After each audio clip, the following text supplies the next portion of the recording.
Jiu-Jitsu is a form of grappling. It came from the principles of judo, and judo is an old Japanese throwing art. A Brazilian family named the Gracies took the principles of jiu-jitsu and judo and turned them into a ground fighting art that has a lot to do with submissions and leverage and utilizing body mechanics, proper mechanics to subdue a foe that's stronger than you or more powerful than you. I've been training jiu-jitsu for about 7 years. Dan Caulfield's Flow Brazilian Jiu-Jitsu is where we ended up spending a lot of our time, and I just fell in love with jiu-jitsu.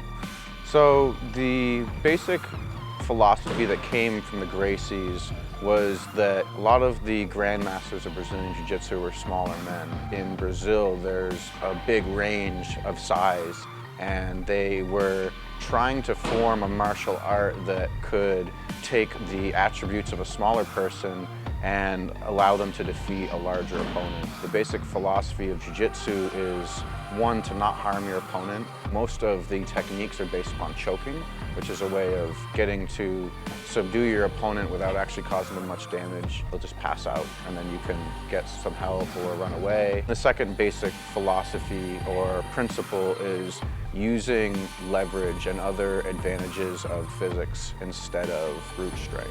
And I think that yes, anyone can do jiu-jitsu and anyone can enjoy and benefit from jiu-jitsu. You have to be very okay with being covered in sweat and maybe getting hurt and maybe hurting somebody else.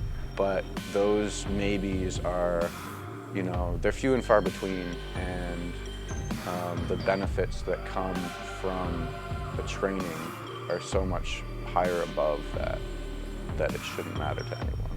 The people that I see in life who would never be violent ever, and you couldn't imagine them being violent, they've probably dedicated a good amount of their life to being very calm.